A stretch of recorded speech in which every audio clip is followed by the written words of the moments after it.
Ok, normalement sur YouTube, j'ai eu à faire la demande de monétisation de la seconde page, là, donc de la page YouTube de trading.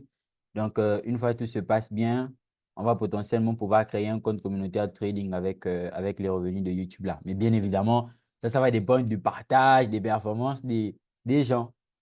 Donc, ok, bon, sur le gold, depuis hier en 4 heures, comme je vous disais, on avait une liquidité, on a des liquidités importantes qui sont ici pour la continuation des tendances, soit le dernier, le nouvel ATH, et par la même occasion, le sell side liquidity qui est en bas là, pour potentiellement venir réagir dans cette zone de demand qui n'est pas encore mitigée. Et donc, vous voyez que le prix actuellement, il est seulement en train d'évoluer à l'intérieur. Hier, il y avait une liquidité qu'il a eu à sauter, c'était celle qui est ici là, où effectivement, il nous a il ne nous a pas déclenché dans le bail. Il a réagi dans la FVG. C'est pas grave, ça arrive. On voit bien que là, il est venu réagir dans cette zone-là. Parce que si vous vous souvenez, j'avais envoyé l'analyse en H1 sur cette zone-là qu'il fallait potentiellement exploiter. Alors, il a fait une première réaction. Il nous a sorti à break-even. Ici, là, il y avait l'entrée, effectivement, qui n'a pas été déclenchée hier. Une très belle entrée d'ailleurs. Voilà, ici, là. Précisément là, il ne nous a pas déclenché, il est parti sur nous. Bon, en même temps, je vais montrer les captures là pour les personnes qui vont voir effectivement la vidéo sur YouTube. Voilà, donc c'était ça. Le trade là, boum, il ne nous a pas déclenché, il est tout simplement parti. En tout cas, perso, ça m'a fait mal. Je ne sais pas pour vous, mais moi, j'ai eu mal. Donc après, on voit bien que le prix il a évolué à l'achat. Dans son évolution à l'achat, il est venu jusqu'ici. Maintenant, à partir d'ici, c'est quoi la chose la plus intéressante? Alors déjà, ce qu'il faut remarquer, c'est que lorsqu'on revient en 4 heures, voilà, lorsqu'on revient en 4 heures, on voit qu'on est carrément, regardez, quand je prends l'outil boîte à gants, d'ici à ici, voilà. Là, on est dans la zone premium, là, on est dans la zone discount. Donc, normalement, c'est dans la zone premium là qu'on a acheté hier. Et ici, on voit que nous sommes sur les 50%, OK, de cette zone-là. Là, tout de suite, il y a des gens qui vont dire, ouais, nous sommes dans une zone discount, on va potentiellement chercher les ventes. Sauf que moi, j'ai identifié une zone de vente hier. La zone de vente que j'ai identifiée, bah, c'est celle-ci. OK, c'est celle-ci là. Celle-là, c'est vrai qu'il y a de la liquidité en haut, mais c'est cette zone de vente-là que j'ai tout simplement identifiée. Voilà. Et on voit que hier, le prix, lorsqu'il a fait cette correction-là, il a réagi ici en M5 dans une autre zone. Gold, il y a ce qui, il, y a il réagit beaucoup dans les supply traps, les SMC traps, les SMC traps, effectivement, donc des zones qui vous font croire qu'effectivement on va aller à la vente, alors que vous avez vu là, par exemple, lorsqu'il est revenu dans notre zone là, hier, il y avait encore une possibilité d'acheter, mais là, je pense, hier c'était dimanche, non? Je pense que j'étais en train d'aller à la salle de sport, donc j'ai pas pu rentrer ici. Donc, il est monté. Et à partir de là, nous sommes dans un nouveau jour. Alors, là, on réagit pile poil sur les 50% de l'outil boîte à gants, le premier mais du discount. OK? Là, le trade, il était, en fait, c'était l'un des trades les plus simples que possible. Pourquoi? Bah, tout simplement parce que, regardez, là, on a liquidité qui saute. OK? Prise de liquidité aussi ici. Quand il redescend, là, il laisse la zone high, il laisse la zone low. Il y a une bonne zone ici en M15 de vente, d'achat autant pour moi. Cette zone-là.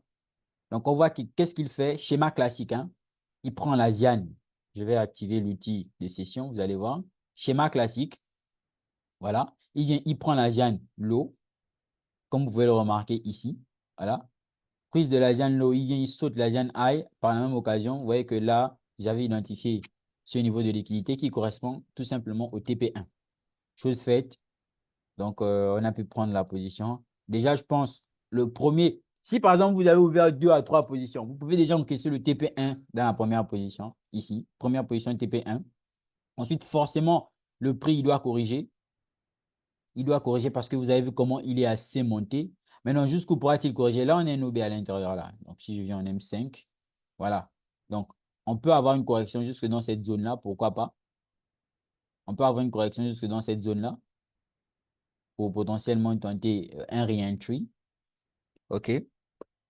Bon, maintenant, après, moi, en ce qui me concerne, ce que j'ai fait, c'est que j'ai non seulement j'ai pris beaucoup de positions au départ, j'ai pris sur tous mes comptes.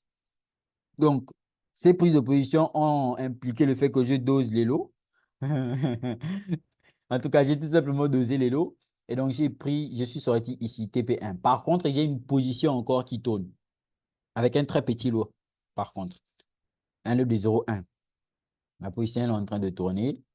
Donc, voilà. TP1, je peux dire journée. Journée validée. Même si M. David a dit que la journée n'est pas encore finie. Monsieur David a dit que la journée n'est pas encore finie. Donc, uh-huh. Donc, donc, ben voilà, Madame au dossier, elle rejoint Monsieur David. Si les deux là sont dans le même camp, moi, ils vont quoi dire quoi? Donc, ici, je pense bien que le niveau qui pourra aussi faire réagir sérieusement le prix en termes de correction, c'est cette zone-là. Vous avez vu, en fait, quand Gold réagit dans des zones, le truc, c'est que comme c'est un actif qui est impulsif, ok, comme c'est un actif qui est très volatile, il va vous faire croire que like, c'est la fin du monde, c'est l'apocalypse. Voici pourquoi si tu trades Gold, en fait, considère-toi quand même, enfin, je ne vais pas dire ça sur YouTube, genre un mort vivant, mais considère-toi en fait, faut être au-dessus. C'est pas seulement Gold. Le trading en général, il faut être au-dessus des émotions. Quand tu appuies sur le bouton advienne que pourra, tu assumes ce qui va se passer. Soit tu fais confiance à ton analyse, soit tu ne fais pas confiance à ton analyse. Là, vous avez remarqué quelque chose, c'est qu'on n'a pas parlé de confirmation. Vous avez vu? On n'a pas parlé de confirmation. Alors, là, plus j'évolue, je me rends compte que les confirmations, c'est très important.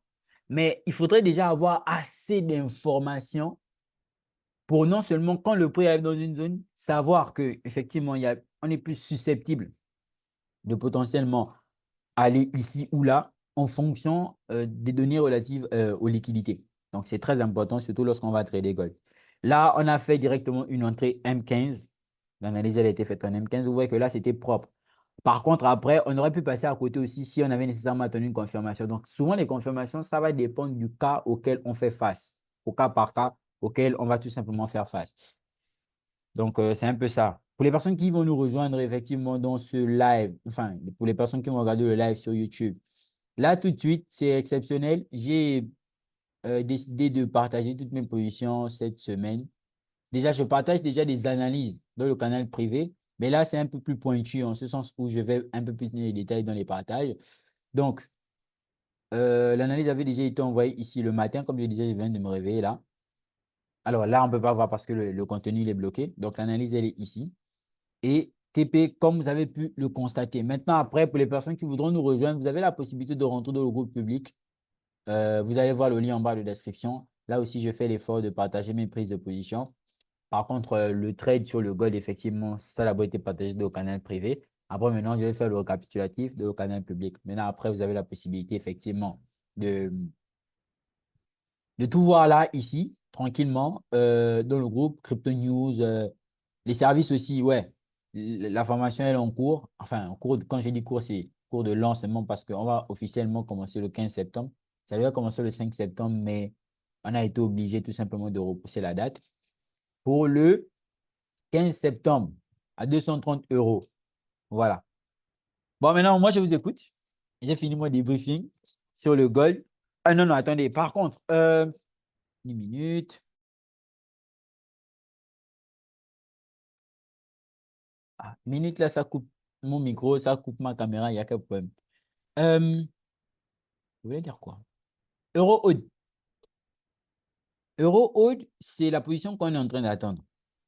Alors, moi, je suis très bullish sur l'euro Oud. Je pense en une heure, hein. Voilà. Donc, c'est ici, effectivement, que l'analyse, elle est attendue. Si vous voulez savoir, oui, j'ai déjà placé mes ordres limites. Moi, en tout cas, avec ça, je ne tarde pas. J'ai déjà placé mes ordres limites sur l'euro Oud. Là, ici, je sais plus, c'est un travail de précision. Donc, je vois bien le peu réagir dans ce niveau-là pour potentiellement aller à l'achat. Déjà, lorsqu'on va regarder le biais directionnel, OK? Lorsqu'on va regarder son biais directionnel, vous avez vu, là encore, le prix, qu'est-ce qu'il fait? Normalement, on est censé potentiellement, vous avez vu, en 4 heures, voilà. En 4 heures, quand on se base sur tout ce que l'on voit, il y a énormément de liquidités à prendre. Il y a énormément de liquidités à aller sauter. OK? Comme vous pouvez le remarquer là, ici, là, on a une liquidité. Boum. Cette liquidité qu'il faudra prendre. OK? La liquidité la plus importante, bien évidemment, c'est celle-ci. Alors, si je remets même d'abord un daily, voilà, parfait. Vous avez vu? Euh, Lorsque le prix est venu ici en daily, parce que ça, c'est un retracement, OK? Lorsque le prix est venu ici en daily, qu'est-ce qu'il a fait? Là, les gens, ils vont dire que là, il y a un BOS. Alors que moi, je ne vais pas considérer là comme un BOS. Vous avez vu, c'est la mèche contre mèche. Je vais considérer ça comme une prise de liquidité, comme de la liquidité. Maintenant, le prix, en prenant sa liquidité, il a corrigé. Naturellement, je vois bien qu'on vient de sauter ce niveau-là pour faire quoi? Pour maintenant faire le BOS. Vous voyez la logique? Pour maintenant faire le BOS. Parce que tout le mouvement là, il vient sauter toute la liquidité qui est là. Si vous voulez, on est dans un gros canal baissier comme ça. OK? Où on est revenu faire le pullback. OK? Pour potentiellement aller à l'achat. Voilà. On est dans une histoire comme ça. Voilà. Pullback pour venir quoi, sauter ce niveau-là. Donc, je suis très bullish sur l'euro hold. D'ailleurs, ça va être la première fois qu'on trade ça. Hein. Ça va être la première. Je pense, non? On n'a pas encore eu des trades sur euro hold. GBP AUD, oui, mais les autres. Non, non. Eurocard aussi. Eurocard, mais pas euro hold, oui. Ça va être une première tentative. OK. Donc, en 2 heures, voilà, on va attendre le prix ici. Alors, ce que je vais faire, c'est quoi? C'est en mode une position like, comme telle qu'elle. Et peut-être après une position de... Mais franchement, je ne vois pas la nécessité même d'une confirmation. C'est... Je suis trop pas la grosse tête, hein, mais quand même, c'est assez, c'est assez intéressant. C'est assez intéressant. Donc, voilà, c'est l'autre position qu'on attend. Maintenant, l'autre position qu'on avait aussi, enfin, où nous sommes en train d'attendre le prix, c'est GBP AUD. Bon, par contre, Euro USD, depuis qu'il est arrivé, oui, parlons aussi un peu d'Euro USD. Euro USD, on a fait une première tentative hier, c'était plus du scalp qu'autre chose. Depuis qu'il est arrivé dans la zone là, le gars, il ne veut pas descendre. Hein, et il ne veut pas non plus aussi donner un mouvement de bail intéressant. Voilà, je pense. Ah ouais, là quand même, c'est intéressant. Pourquoi? Parce que regardez, vous avez vu, il arrive dans la zone. Hein, quand il arrive dans la zone, vas-y, il prend la liquidité qu'il avait à prendre. OK? Regardez ce qu'il a fait. Il est arrivé dans la zone à plus de, disons, à plus de 80, à plus de 80%. À plus de 80%. Ça aussi, ce sont des assises assez intéressantes. Ça veut dire que lorsqu'on attend le prix dans une zone, entre guillemets, critique, quand j'ai dit zone critique, ça veut dire que c'est une zone où on est dans un retracement, d'accord? Et le prix veut, par exemple, enfin, où on est dans un mouvement qui est donné et le prix veut, par exemple, se retourner. Donc là, on n'est pas concrètement dans la tendance de la chose. Donc ça devient une zone à probabilité dansante. Donc à ce niveau-là, lorsqu'on a ce genre de configuration, on peut attendre des mitigations à plus de 50%. Intéressant. J'ai fait une vidéo hier où j'expliquais ça. J'ai déjà même mis sur YouTube, mais je pense que celle-là sortira avant. Donc, on peut attendre généralement une mitigation à plus de 50% comme ça, comme vous pouvez le remarquer ici. Et donc, à ce niveau-là, maintenant, pour les confirmations, pour aller attendre des confirmations, chercher des confirmations.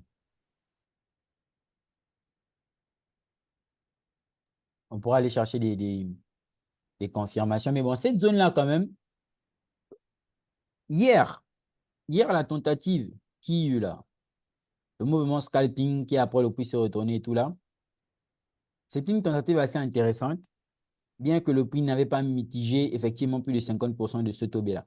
Là, on voit qu'il a fait une mitigation, mais vous voyez, il y avait une intention ici. En fait, depuis, il n'y a pas juste une intention acheteuse. C'est un peu ce qui me mitige. Il n'y a pas vraiment d'intention acheteuse. Toutes les tentatives qui sont effectuées sont des tentatives et ça finit par un échec. Vous avez vu? Là, c'est de plus en plus bas. OK? Donc là, on va pour le moment être très patient sur l'euro USD, bien qu'il soit dans notre zone. Tant que ce n'est pas clair là, je ne tente plus rien à l'intérieur. Vous avez vu, tout est assez clean pour qu'on puisse potentiellement buy. Mais il fait comme il est en train de faire là. C'est pas. Que la personne dans la communauté qui a le pouvoir sur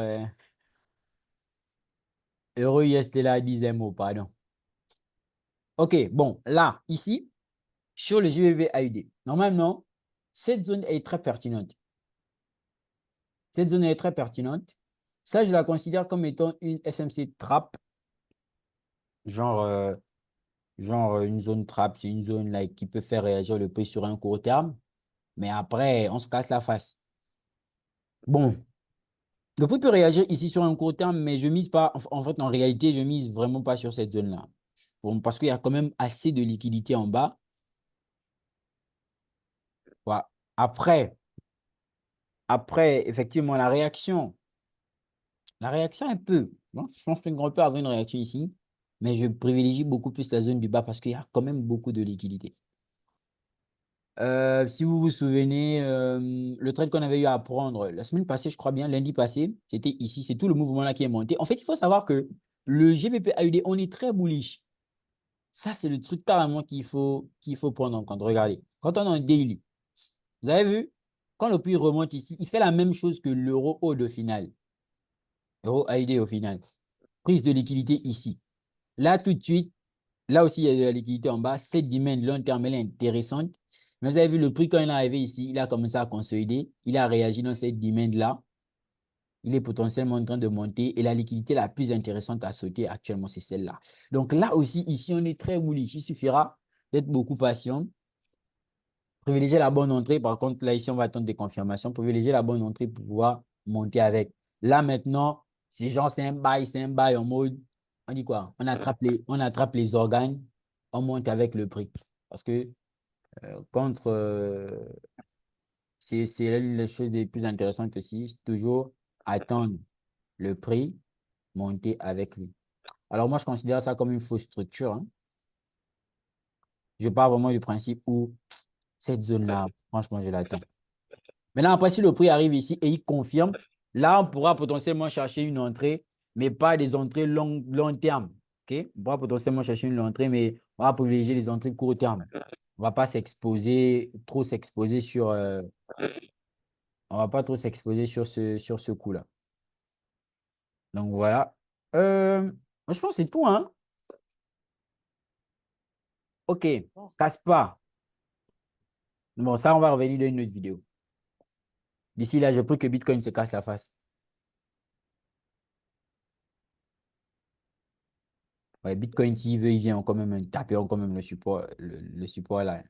S'il te plaît, Bitcoin, chute jusqu'ici encore. C'est la même que. c'est là où je vois là, les gens vont te demander, ah oui, jusqu'à où on va aller encore? Faut pas tout dire comme ça. S'il veut, s'il veut, il n'a qu'à chuter quand même un peu là, pardon. J'ai pris pour qu'il chute encore un peu. Comme m'avait dit l'autre. Et tu penses que Bitcoin va atteindre les 20 000 $? C'est dingue. Vous avez vu Gold?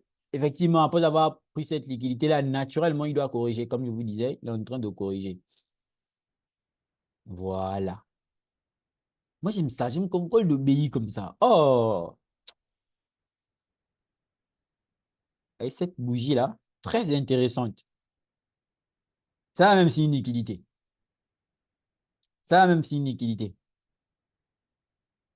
Voilà. Donc là, la zone susceptible là, belle zone ici. Il est quelle heure?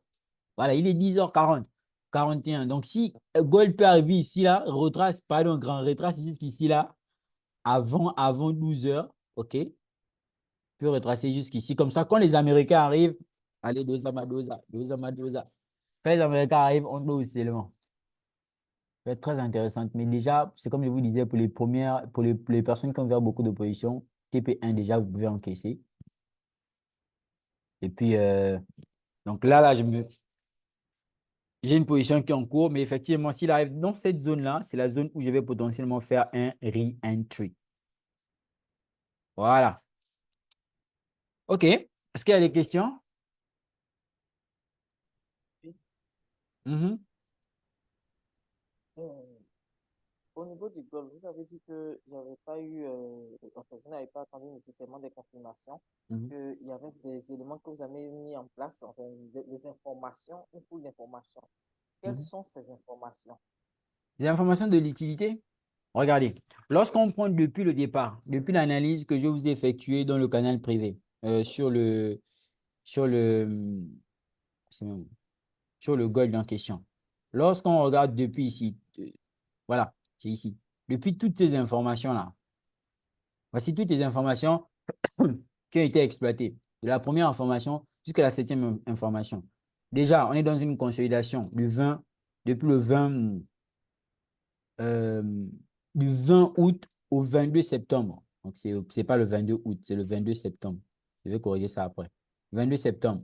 On a une fluctuation du prix dans les fourchettes définies, donc dans les différents niveaux. Donc, c'est ce qui fait achat et vente. OK? On a test de supply et demand à l'intérieur de notre fourchette. Donc, on est à chaque fois allé chercher les zones de supply et les demand. On a la prise de liquidité interne. Les liquidités internes ont été prises. Attendez que je vienne en 4 heures. Vous avez vu? Les liquidités internes ici ont été sautées. Même ici, supply retail là. Vous avez vu qu'avant de chuter, faire cette grosse correction-là, ça avait été sauté. Voilà, ici, liquidité qui avait été sautée. Liquidité en attente. OK, on poursuit. OK, la liquidité en attente vers le haut et la liquidité en attente vers le bas.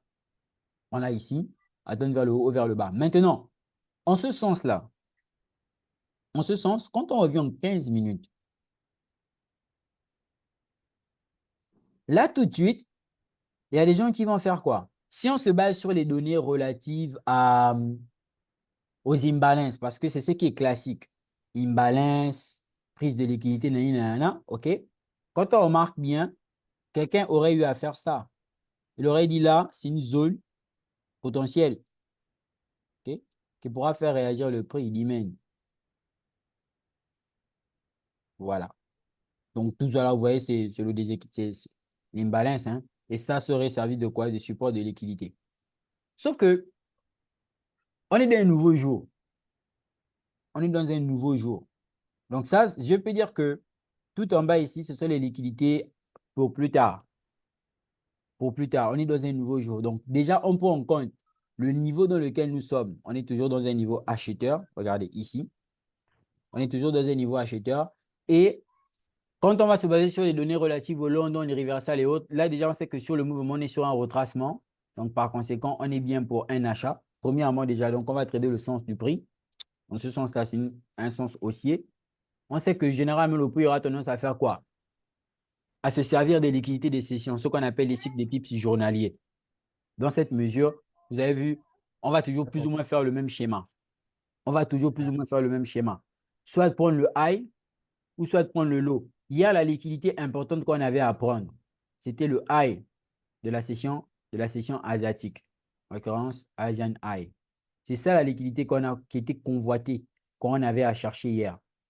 Vous avez vu que lorsqu'il a eu à prendre cette liquidité, qu'est-ce qu'il a fait? Il a réagi dans un OB.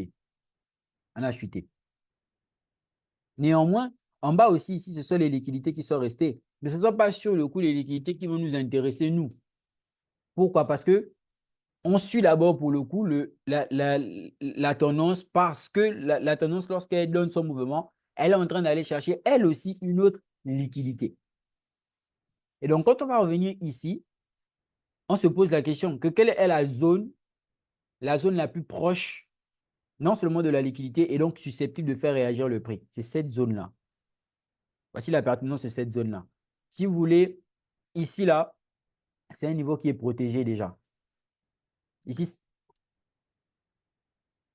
ici c'est un niveau qui est protégé. Là, c'est un niveau donc, qui est susceptible de faire réagir tout de suite le prix.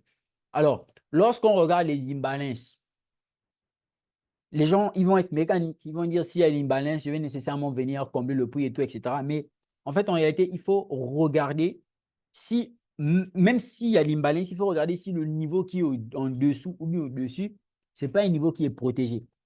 Et quand on dit niveau protégé, généralement, ce sont les niveaux qui découlent, par exemple, des break of structure ou parfois des changements de caractère, mais c'est plus des break of structure. Parce qu'on parle du principe où une tendance haussière est caractérisée par des hauts de plus en plus hauts et des bas de plus en plus haut, de plus en plus haut. Et pour la tendance baissière, la suite. Donc, vous voyez que dans ce sens-là, cette zone devient vraiment la zone la plus susceptible. Donc, on attend le prix ici et on va se baser sur quoi? sur le London Reversal. Parce qu'on aura toujours la prise de liquidité. Bon, pourquoi je dis toujours? Oui, on aura toujours prise de liquidité, soit du high ou du low de la session asiatique. Et si la session de Londres ne prend pas ces deux liquidités-là, ce à quoi on va généralement assister, c'est que la session de New York va venir tout racler. Et souvent, elle pourra même faire du ping-pong. Genre, elle pourra prendre le haut et le bas et donner un mouvement. Généralement, c'est ce qu'on a lorsqu'il y a NFP. OK? Donc, si je dois vous donner des conseils et des astuces là tout de suite, c'est essayer toujours dans un nouveau jour, essayer non seulement de suivre la tendance et surtout de regarder les zones les plus proches du prix avant, une fois de plus, les zones les plus proches du prix, les zones les plus proches de la liquidité importante que le prix pourra venir chercher. Donc, suivre dans un nouveau jour la tendance du prix, toujours suivre la tendance, et par la même occasion, regarder les zones qui sont où la liquidité est très proche et les zones qui sont susceptibles de faire réagir cette liquidité. Donc la liquidité du nouveau jour. Et ici, on voit bien que c'est ce niveau-là. Je pense, regardez, même quand on revient sur NFP, NFP précédent,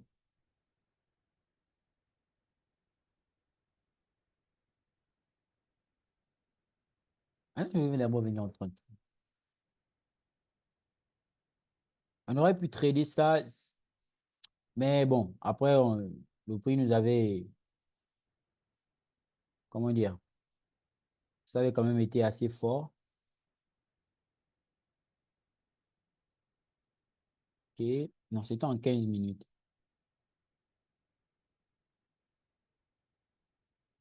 Allez voir.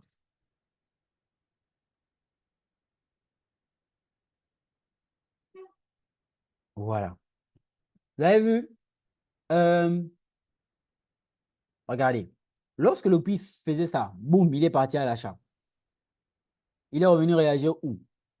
Donc là, on a quoi? Liquidité, session de Asie qui est montée. OK. Ensuite, la session de Londres. Vous avez vu que New York fait quoi? Revient sauter la liquidité de la session de Londres, vient réagir dans cette zone de supply où beaucoup de personnes attendaient potentiellement la vente. C'est ce que j'ai appelé la supply retail. Donc, c'était une trappe. Elle a juste fait réagir le prix. Sauf que cette réaction du prix là, il y a beaucoup qui l'ont tradé ici, hein. J'ai vu beaucoup de traders qui l'avaient tradé. Moi, je n'ai pas osé. Voilà. Donc, on voit bien que le prix était venu réagir ici. Hmm? Demand.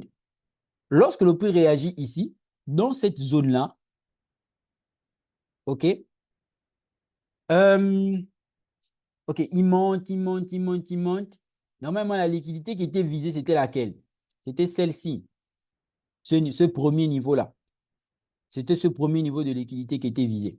Et on remarque que le prix, lorsqu'il a fait sa consolidation-là, OK, lorsqu'il a fait ça, bon, plus ou moins sa consolidation ici, on remarque qu'il avait laissé quoi? La liquidité ici, c'était l'argent low. Et comme il faut toujours penser en termes de dualité, dans les deux sens, OK, il avait laissé l'argent low, il avait laissé l'argent high. On sait que le NFP, généralement, ça fait le ping-pong. Alors, nous, on avait tradé ici dans le coaching privé, on avait pris les autres acheteurs là. Mais bon, prochainement, on sera mieux préparé. Et donc, vous voyez que ici, là, s'il faut attendre le prix en termes de réaction, c'est potentiellement dans le niveau où il avait réagi précédemment. Là, on voit que là, le prix était venu réagir où? Il était venu réagir ici. Il était venu réagir ici. Mais sur EURUSD, c'était encore aussi plus clair que là. Alors là, ici, quand on regarde les conditions de retournement, si quelqu'un me disait que par exemple, il utilisait l'outil, le retracement de Fibo, avec les différentes conditions de retournement, vous avez vu que c'était ici, la grosse zone OTE. Là, on pouvait potentiellement prendre le buy sur ça. Mais bon, après, tu sais, quand il y a les annonces économiques, on est soumis à plusieurs émotions. Donc, au final, plus on devient bon, analyse technique, on se rend compte que les annonces économiques sont vraiment ce qu'elles sont, les propulseurs de setup. Donc, sur EuroUSD, je vous disais, c'était encore plus clair. Si vous vous souvenez, je vous avais même dit, j'avais dit que sur EuroUSD, franchement, wow, monsieur ou madame Nini, le stylo là-bas, c'est comment? Le stylo, c'est comment? Attendez, je vais supprimer. Essayez de verrouiller votre écran, s'il vous plaît. Donc, Voilà, même chose sur EURUSD. Voilà, ici, même sur EURUSD, non? C'était encore plus précis. Pourquoi? Parce que regardez, là, on avait. Attendez, je supprime ça. Nous sommes en 15 minutes. Regardez, là, on avait le BOS.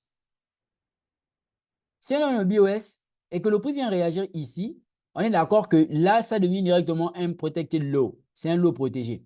Quand le prix monte, il redescend, qu'est-ce qu'il vient? Qu'est-ce qu'il fait? Il vient prendre la liquidité. Regardez la démarche. Regardez la démarche. Vous voyez que depuis, je ne vous parle que de liquidité, hein. La session asiatique fait quoi? Elle monte. On prend le high de la session asiatique avec Londres. New York vient sauter le lot de la session de Londres. Et ils ont aussi sauté le bas de la session de Londres. OK, il remonte. Quand il remonte, qu'est-ce qu'il fait? Regardez. Quant à lui, il vient créer un autre BOS. Quand il crée un autre BOS, il crée directement les conditions de retournement. Mais quand il crée ces conditions de retournement-là, ici, vous aviez quoi? Ici, c'était plus précis que sur Gold. Ici, vous aviez quoi? Vous aviez un gros déséquilibre là qu'il fallait venir combler.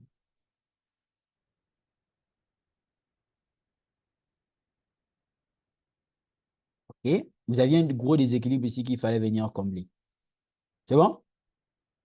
Après, vous avez quoi? Vous avez ici la zone d'OB. C'était tout ce niveau-là.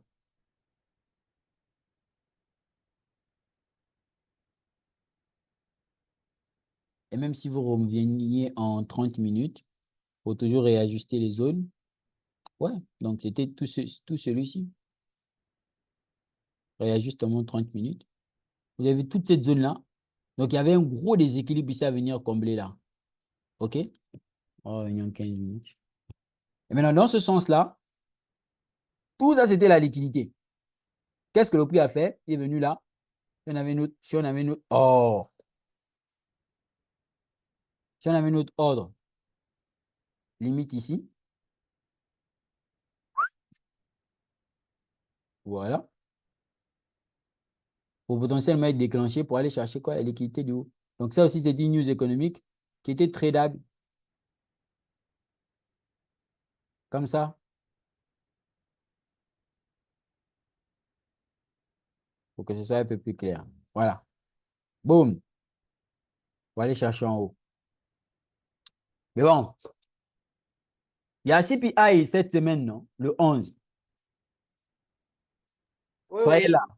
Soyez là seulement. Actuellement, là, je dors sur l'analyse fondamentale mal. C'est bon? Oui, c'est bon, merci. OK. Une autre question?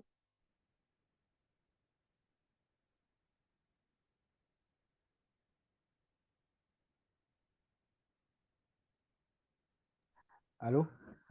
Monsieur David. Juste une question. Mhm. Bon, tu vas dire d'ordre général, mais je veux savoir, quand tu trades en une minute, OK. quand tu trades en une minute, est-ce qu'il faut vraiment atteindre une confirmation?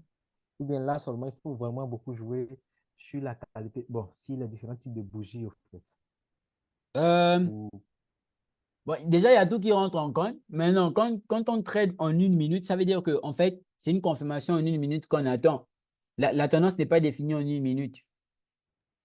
Non, non, non, non, non, non, non, non, non, non, non, non. Oui, c'est ça. Donc, il Ça faut. peut être défini depuis les autres tailles et les autres unités de temps là-bas, Mhm. mais prise de position en une minute. Non, non, la prise de position en une minute sous-entend que là, par exemple, on a une confirmation en une minute. Et on va prendre la position en une minute. Quoique, souvent, on peut avoir toutes les confirmations déjà en IO time frame au-dessus de une minute et on va quand même prendre la position en une minute. Ça m'arrive très souvent. Ça me permet de déclencher mon ordre manuellement et par la même occasion de bénéficier d'un mouvement plus intéressant. Je ne crois pas que je l'ai dit, mais bon, je l'ai dit. Donc, c'est, c'est un peu ça.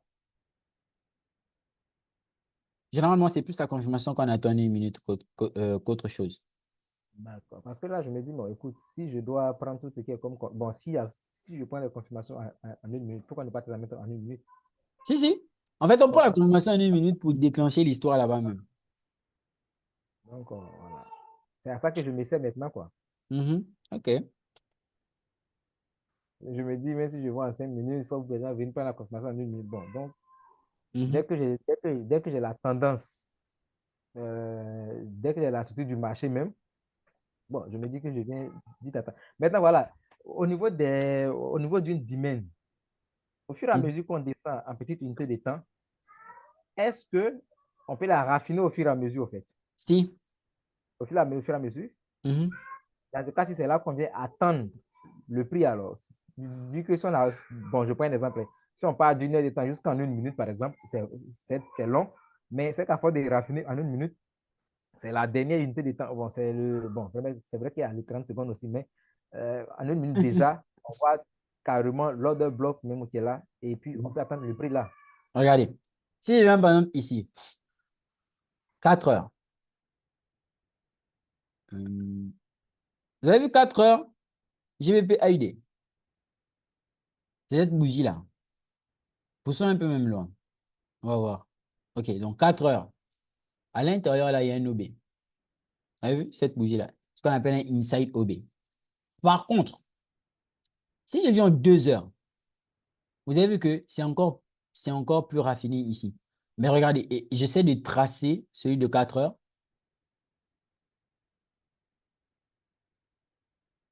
OK, 2 heures. Vous avez vu? 4 heures me demande quoi? De prendre jusqu'en haut ici. Mais quand je raffine ça en 2 heures, c'est ce OB-là que je choisis. Alors, je vais un peu essayer de descendre en 30 minutes. C'est-à-dire que quelqu'un, par exemple, il peut dire quoi? S'il se met ici en 30 minutes, voici ce que ça dessine. Mais il sait qu'en fait, en réalité, c'est une demande H2, un OB H2 qui a été matérialisé.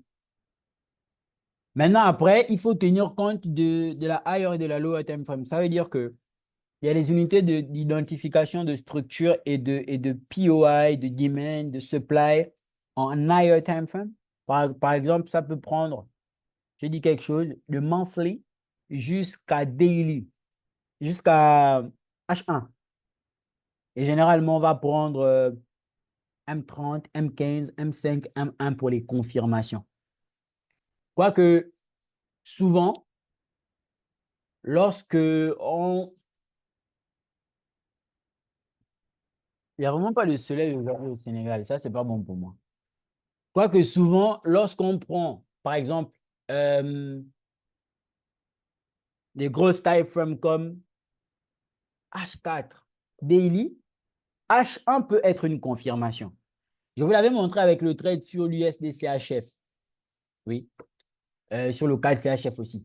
H1 peut être une confirmation. Donc, en ce sens-là, plus la time frame est. Par exemple, si vous tradez en H4 ou encore en daily et que votre confirmation c'est en M1, c'est trop loin même. C'est trop loin. Ça, c'est peut-être pour aller faire un truc vite fait, scalp vite fait. Parce qu'il y a de fortes chances. C'est un peu comme du bruit. Donc, il y a de fortes chances que le prix ait encore le temps de se comporter à la manière étrange, tout ce que vous pouvez imaginer. Donc, gardons à l'esprit que si vous voulez identifier vos POI, je vous suggère d'identifier vos POI de H4 à H1. Par contre, vous pouvez aller en raffinement, genre, si vous voulez raffiner du raffinage, M30, M15. Mais dites-vous bien que si vous commencez à identifier vos niveaux à partir de M15, ça veut dire que vous faites de l'intraday, qui peut aussi s'apparenter à du scalping, dans la mesure où vous allez potentiellement aller attendre des confirmations en M1, parce que M15 sera votre higher time frame dans ce sens-là, M5 sera votre middle time frame et M1 sera votre lower time frame pour pouvoir tirer sur l'histoire. C'est bon? Oui, c'est bon, c'est bon. Maintenant, au fur et à Merci. mesure qu'on on vient à faire tout ça tout le temps, oh, ça rentre. Quand tu te réveilles comme ça, tu vois. Tac, ok. Tiens ici, quand ça arrive, tu fusilles. Ça devient, comment on dit quoi, l'appétit vient en mangeant. Ok. Good. Je pense qu'on pourra s'arrêter là.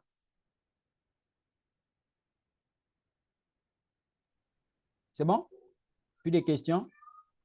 Ah, c'est bon. En tout cas, on reste à l'écoute. On pourra potentiellement avoir un autre banger. Donc, Ok, de ça marche. toute façon, sur Gold là, Et comme je vous ai dit, on va maintenant attendre. De rien tuer, de rien tuer, de rien tuer. Mais pour déjà les personnes qui ont encaissé la première TP, c'est bon. Pour les personnes qui sont en attente encore de TP2, TP. Bon, les amis, depuis là, je me suis réveillé, je n'ai encore rien fait. Donc, on se capte. À tout à l'heure. Bye bye.